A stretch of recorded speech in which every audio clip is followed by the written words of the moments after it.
Students. तो students, आपका इन are English classes में स्वागत है। आज हम क्लास 10th के लिए जो हमारी गोल्डन रेज बुक है उसका सेकंड चैप्टर जो है ऑन वॉयलेंस, उसे लेकर आपके लिए आए हैं। तो देखिए, सबसे पहले हम इसका जो टाइटल है उसे समझेंगे। इसका टाइटल दिया गया है ऑन वॉयलेंस। देखिए स्टूडेंट्स, वॉयलेंस का मतलब होता है हिंसा, यानी हिंसा पर। और जो इसके राइटर हैं वो हैं जे कृष्णमूर्ति। तो अब राइटर हिंसा के बारे में हमें क्या बताना चाहते हैं, हम इस पार्ट के थ्रू यानी इस चैप्टर के थ्रू पता करेंगे। जैसा कि आपको पता है कि हिंसा और अहिंसा, अहिंसा का जो पार्ट था, हमारे जो नेशनल फादर थे, मतलब हमारे जो राष्ट्रपिता थे महात्मा गांधी जी, उन्होंने हमको अहिंसा का पाठ पढ़ाया था। लेकिन उनके अहिंसा के पाठ पढ़ाने के बाद भी हमारे देश में कुछ हिंसात्मक तत्व ऐसे हैं जो हिंसा करना कभी नहीं छोड़ते। तो उसी हिंसा का यहाँ पे कितने रूप बताए गए हैं, वो रूपों के बारे में यहाँ पे बताया जाएगा। अर्थात कहने का मतलब है how many types of violence, यानी कि वॉयलेंस के कितने प्रकार हैं और कौन से प्रकार में किस तरह की हिंसा आती है, ये हम इस चैप्टर के थ्रू आज रीड करेंगे। तो स्टूडेंट्स, आगे ज़्यादा कुछ जानने के लिए हम आपका टाइम न लेते हुए इस चैप्टर को ही स्टार्ट करते हैं। तो देखिए, there is a great deal of violence in the world. लेखक यहाँ पे कहते हैं कि संसार में हिंसा का बहुत ज़्यादा बोलबाला है। There is physical violence and also inward violence. देखिए, हमारे एक प्रश्न का आंसर हमको मिल चुका है कि हिंसा दो प्रकार की होती है, एक फिजिकल और एक इनवर्ड। फिजिकल का मतलब होता है शारीरिक हिंसा और इनवर्ड का मतलब होता है आंतरिक हिंसा। अब फिजिकल हिंसा क्या है वो हम पढ़ेंगे। Physical violence is to kill another. शारीरिक हिंसा है दूसरे को मार देना। टू हर्ट अदर पीपल, दूसरे को नुकसान पहुंचाना। कॉन्शियसली, यानी कि किसी भी तरीके से दूसरे को हर्ट करना। डिलिबरेटली, स्वतंत्रता के अधिकार का हनन करते हुए दूसरे को हानि पहुंचाना। और विदाउट थॉट, और बिना किसी सोच विचार के दूसरे को नुकसान पहुंचाना। टू से क्रूल थिंग्स, दूसरे से गंदी और ना कहने वाली बातें कहना। फुल ऑफ एंटेगोनिज्म, एंटेगोनिज्म का मतलब जो होता है वो है घृणा। एंटेगोनिज्म का मतलब होता है घृणा, यानी दूसरों के प्रति अपने मन में जब हम घृणा रखते हैं तो वो कहलाती है शारीरिक हिंसा। एंड हेट, हेट का मतलब होता है नफ़रत, यानी दूसरों के प्रति अपने मन में नफ़रत रखना। ये तो थी हमारी फिजिकल वॉयलेंस। अब आ जाती है इनवर्ड वॉयलेंस। आंतरिक जो हिंसा है वो है इनसाइड द स्किन। ये हमारे शरीर के अंदर यानी त्वचा के अंदर पाई जाती है। टू डिसलाइक पीपल, जैसे हमारे मन से किसी को निकाल देना, यानी कि उनको नापसंद करना। टू हेट पीपल, दूसरों से नफ़रत करना। टू क्रिटिसाइज़ पीपल, दूसरों की आलोचना करना। इनवर्डली, आंतरिक रूप से वी आर ऑलवेज क्यूरलिंग, आंतरिक रूप से हम हमेशा लड़ते रहते हैं। बैटलिंग, युद्ध करते रहते हैं। नॉट ओनली विद अदर्स, न केवल दूसरों से, बट विद आवर सेल्व्स, बल्कि अपने खुद से भी। We want people to change, इस हिंसा में हम चाहते हैं कि लोग बदल जाएं। We want to force them, हम उन पर दबाव डालते हैं या दबाव डालना चाहते हैं। To our way of thinking, कि वो भी हमारे ढंग से ही सोचें। तो देखिए स्टूडेंट्स, इस पैराग्राफ को पढ़ने के बाद हमारे सामने दो बातें तो बिल्कुल क्लियर हो गई हैं। एक बात तो ये कि जो वॉयलेंस है वो दो टाइप की होती है, एक तो टू टाइप्स की होती है, एक तो फिजिकल वॉयलेंस और दूसरी होती है इनवर्डली वॉयलेंस। अब फिजिकल में कौन कौन सी हिंसा आती है और आंतरिक हिंसा में कौन कौन सी हिंसा आती है वो हमने आपको बता ही दिया। इसमें जो मेन पॉइंट है याद करने का वो ये है कि जो इनवर्डली वॉयलेंस है उसमें हम ये चाहते हैं कि दूसरा हमारे अनुसार चले, वो खुद के अनुसार कुछ ना सोचे। वो अगर हमारे अनुसार चल रहा है तो वो हम उससे हिंसा नहीं करेंगे, लेकिन अगर वो हमारे अनुसार नहीं चल रहा है, हम उस पर दबाव डाल रहे हैं कि तू हमारे अनुसार चल, लेकिन वो नहीं चल रहा है, तो हम उससे हिंसा करने लग जाएंगे। तो ये होती है इनवर्डली हिंसा, यानी इनवर्डली वियोलेंस। तो देखिए स्टूडेंट्स, आगे पढ़ते हैं। इन द वर्ल्ड, संसार में, एज वी ग्रो अप, जैसे जैसे हम बड़े होते हैं, we see a great deal of violence, हम अपने चारों तरफ एक खूब बड़ी हिंसा देखते हैं। At all levels of human existence, जहाँ कहीं भी मानव उपस्थित होगा, निश्चित रूप से उसके हर आधार पर, हर बेस पर हमें हिंसा दिखाई देगी। द अल्टीमेट वियोलेंस इज़ वार, और इस हिंसा का जो वृहत रूप है, यानी कि पूर्ण रूप से जब ये चरम सीमा पर हिंसा पहुंच जाती है तो वो हिंसा रूप ले लेती है वार का, यानी युद्ध का। द किलिंग फॉर आइडियाज़, यह एक ऐसा युद्ध होता है जिसमें विचार मेल न खाने की वजह से एक दूसरे को मरने मारने पर लोग उतर जाते हैं। For so called religious principle, अपने धार्मिक सिद्धांतों के लिए लोग एक दूसरे को मारने लगते हैं। फॉर नेशनलिटीज़, अपनी राष्ट्रीयता के लिए लोग एक दूसरे को मारने लगते हैं।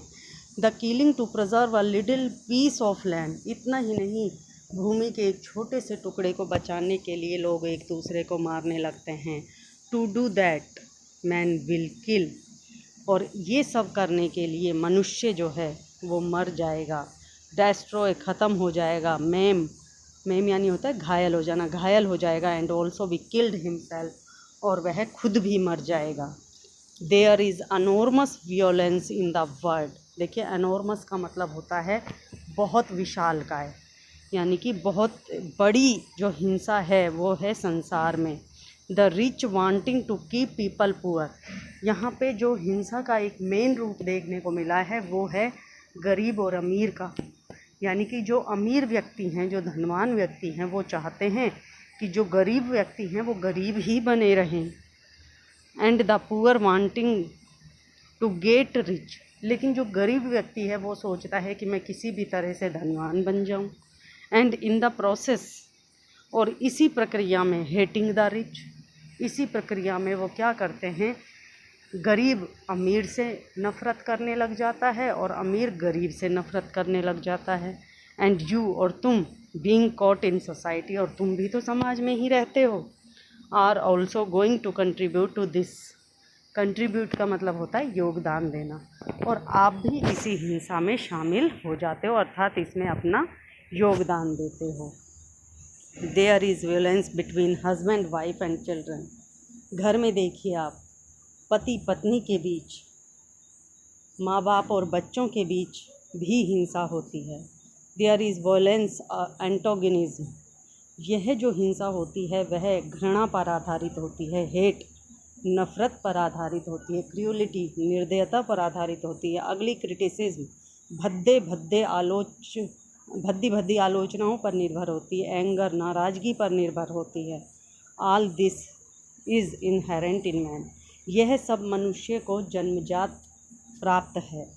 Inherent in each human being, यह प्रवृत्ति हर मनुष्य के अंदर पाई जाती है। It is inherent in you, यह एक जन्मजात जो गुण है वो तुम में भी है। And education is supposed to help you to go beyond all that, लेकिन इसको मिटाने का एक तरीका एक ही है और वह है शिक्षा। अगर आपको शिक्षा प्राप्त है तो आप इस चीज़ को अपने अंदर से निकाल सकते हो। Not merely to pass an examination and get a job, शिक्षा को मात्र एक परीक्षा पास करने और एक काम प्राप्त करने का तरीका मत समझो।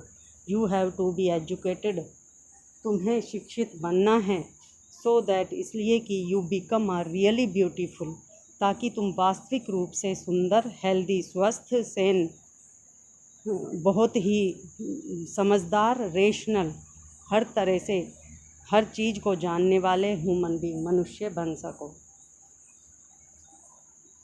नोट अ ब्रूटल, ब्रूटल का मतलब होता है जानवर, ना कि एक जानवर।